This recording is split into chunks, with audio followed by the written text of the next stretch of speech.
আসসালামু আলাইকুম। কেমন আছেন আপনারা সবাই? আমি ডাক্তার রিনা নাসরিন, অ্যাসিস্ট্যান্ট প্রফেসর হিসেবে কর্মরত আছি অবস্টেট্রিক্স অ্যান্ড গাইনি ডিপার্টমেন্টে। আচ্ছা, আজকে আমরা যেই বিষয়টি নিয়ে আলোচনা করব সেটি হলো অ্যাবর্শন বা মিসক্যারেজ বা অনাকাঙ্ক্ষিত গর্ভপাত। আচ্ছা, তাহলে যদি আগে আমরা বলি যে গর্ভপাত কাকে বলে? কোনো মহিলা যদি কনসিভ করেন বা প্রেগন্যান্ট হন, তারপর যদি কোনো কারণবশত তার বাচ্চাটি নষ্ট হয়ে যায়, তাহলে সেটিকে বলা হচ্ছে অ্যাবর্শন।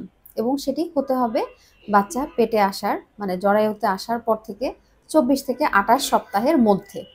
আচ্ছা, এখন এই অ্যাবর্শনটাকে আবার দুই ভাগে ভাগ করা হচ্ছে সময় অনুযায়ী। একটা হলো ফার্স্ট ট্রাইমাস্টার অ্যাবর্শন, আরেকটি second trimester abortion. First trimester abortion যেটা 12 সপ্তাহের মধ্যে হচ্ছে। আচ্ছা, এই অ্যাবর্শন এখন কি কারণে হতে পারে সেটি আগে আমরা আলোচনা করব। আচ্ছা, দেখা যাচ্ছে যে বাংলাদেশে বা ওয়ার্ল্ড ওয়াইড প্রতি 100 জন নারীর মধ্যে 10 থেকে 15 জন নারীর এই অ্যাবর্শন হতে পারে। তাহলে কিন্তু এই ঘটনাটা নেহায়েত কম নয়। আমরা যদি এটার কারণটা জানতে পারি, তাহলে কিন্তু আমরা এই কারণ থেকে যদি দূরে থাকতে পারি, তাহলে এই অ্যাবর্শনের পরিমাণ আমরা কমাতে পারি। তো ফার্স্ট ট্রাইমাস্টার অ্যাবর্শনের কজ অধিকাংশই হলো ক্রোমোজোমাল বা জেনেটিক অ্যাবনর্মালিটি। একটি বাচ্চা যখন তৈরি হয় সে তার মায়ের কাছ থেকে অর্ধেক ক্রোমোজোম পায় এবং তার বাবার কাছ থেকে অর্ধেক ক্রোমোজোম পায়। এখন এই ক্রোমোজোমে যদি কোনো ঘাটতি থাকে বা কোনো ত্রুটি থাকে, তাহলে এই ত্রুটিযুক্ত যেই বাচ্চাটি তৈরি হয়, যেই ভ্রূণটি তৈরি হয়, সেটি অনেক সময় নিজে নিজেই নষ্ট হয়ে যায়। তো এটি আসলে একটা ব্লেজিংও একদিক থেকে, কারণ এই বাচ্চাগুলো নষ্ট না হলে দেখা যেত যে জন্মগত ত্রুটিপূর্ণ বাচ্চার সংখ্যা অনেক বেড়ে যেত। তো ত্রুটিযুক্ত বাচ্চা তো জন্ম হয়, কিন্তু কিছু কিছু বাচ্চার এত বেশি ত্রুটি থাকে যে তারা আর জন্ম নিতে পারে না, তারা এর আগেই নষ্ট হয়ে যায়। তো দেখা যাচ্ছে যে কনস্যাঙ্গুইনাস ম্যারেজ বা আত্মীয়দের মধ্যে যদি বিয়ের হয়, তাহলে এটা সম্ভাবনা একটু বেশি থাকে। অনাত্মীয়দের মধ্যে বিয়ে হলেও এটা হতে পারে। আবার আত্মীয়দের মধ্যে বিয়ে হলেই যে বাচ্চা নষ্ট হয়ে যাবে বা জন্মগত ত্রুটিযুক্ত বাচ্চা হবেই এমন কোনো কথা নেই। তবে দেখা যাচ্ছে যদি আত্মীয়দের মধ্যে বিয়ে হয়, তাহলে অ্যাবর্শন কখনো কখনো একটু বেশি হতে পারে। আচ্ছা, দ্বিতীয় যে কজটি সেটি হলো ইনফেকশন। যদি বাচ্চা পেটে অবস্থা মায়ের তীব্র জ্বর হয় বা কোনো ধরনের ইনফেকশন, যেমন রুবেলা ভাইরাস দিয়ে যদি ওনার ইনফেকশন হয়, তাহলেও অ্যাবর্শন হতে পারে। এছাড়া যদি তার কোনো ডিজিজ থাকে, যেমন তার যদি আনকন্ট্রোল ডায়াবেটিস মেলাইটাস, মানে ওনার ডায়াবেটিস এত বেশি থাকছে, ব্লাড সুগার 15, 16, 18, তাহলে যে বাচ্চাগুলো তৈরি হয় সেগুলো জন্মগত ত্রুটি সম্পন্ন হয় এবং দেখা যায় অনেক সময় অ্যাবর্শন হয়ে যায়। এছাড়া যদি মায়ের এসএলই থাকে, মায়ের যদি অ্যান্টিফসফোলিপিড অ্যান্টিবডি সিনড্রোম থাকে, অথবা তার থাইরয়েড ডিসঅর্ডার, থাইরয়েড হরমোন আমাদের বডির একটি হরমোন, এটা যদি হাইপোথাইরয়েড থাকে, তাহলেও তার এই ধরনের সমস্যা হতে পারে। এছাড়া মায়ের যদি অনেক বেশি ওবেসিটি থাকে, তার বয়স অনুযায়ী তার ওজন, তার হাইট অনুযায়ী যদি ওজন অনেক বেশি থাকে, সেটিও অ্যাবর্শনের একটি কজ। আবার কোনো নারীর বয়স যদি 35 থেকে 40-এর বেশি হয়, তাহলে দেখা যায় যে তার ডিমটা অনেক সময় ত্রুটিযুক্ত থাকে, সেখান থেকে যে বাচ্চাটি তৈরি হয় সেটিও টিকতে পারে না। এছাড়া যদি কারো কোনো ড্রাগ অ্যাডিকশান থাকে, যেমন স্মোকিং বা অ্যালকোহল বা অন্য কোনো ড্রাগ অ্যাডিকশান।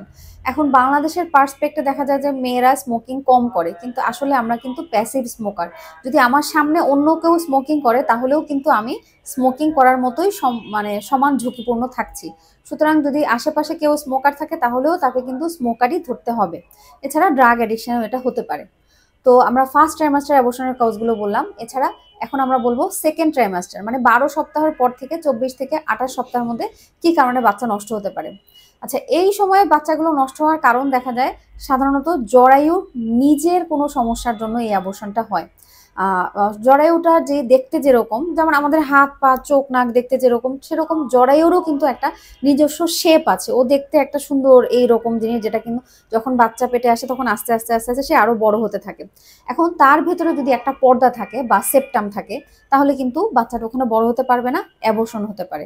অনেক সময় জরায়ুটা যদি আকারে ছোট হয়, যেমন ইউনিকর্নুয়েট বা বাইকর্নুয়েট ইউটেরাস, মানে ও আকারটা যেরকম নর্মাল হওয়ার কথা সেরকম না, সে কারণে হলো গিয়ে সে বাচ্চা বড় হওয়ার সাথে সাথে বড় হতে পারছে না, বাচ্চাকে স্পেস দিতে পারছে না এবং বাচ্চা নষ্ট হয়ে যাচ্ছে। আচ্ছা, এছাড়া জরায়ুর মুখ নিচে যেটা থাকে, যেটাকে আমরা বলি সার্ভিক্স, জরায়ুর মুখটা বেলুনের মতো করে নিচের দিকে বন্ধ থাকে যতদিন পর্যন্ত বাচ্চাটা পেটে থাকে। যখন ব্যথা ওঠে তখন জরায়ুর মুখটা আস্তে আস্তে খুলে যায়। কিন্তু কোনো কারণে যদি জরায়ুর মুখটাতে কোনো সমস্যা থাকে সেটাকে আমরা বলছি সার্ভাইকাল ইনকম্পিটেন্স। এটা জন্মগতভাবে তার জরায়ুর মুখটা দুর্বল থাকতে পারে, অথবা যদি অতীতে উনি জোরপূর্বক কোনো ডিএনসি হয়ে থাকে, আগে যদি কোনো নারী বারবার বাচ্চা নষ্ট করে থাকে, তাহলেও জরায়ুর মুখের ক্ষতি হতে পারে। সেক্ষেত্রে তার এই সার্ভাইকাল ইনকম্পিটেন্স হয়।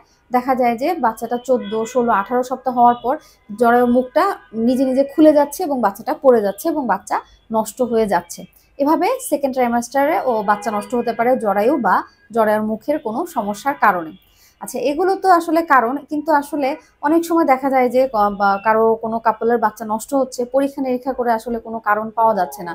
আসলে অনেক সময় কি কারণে বাচ্চা নষ্ট হচ্ছে অ্যাবর্শনের কারণ খুঁজে পাওয়া যায় না, সেগুলো আননোন কজ। সো আমি আশা করি আপনারা এই কারণগুলো জেনে উপকৃত হবেন এবং নিজের সাথে এগুলো মিলিয়ে দেখতে পারেন যে আপনি কোন কারণটি আপনার আছে এবং আপনি কিভাবে এটি দূর করতে পারেন। ধন্যবাদ।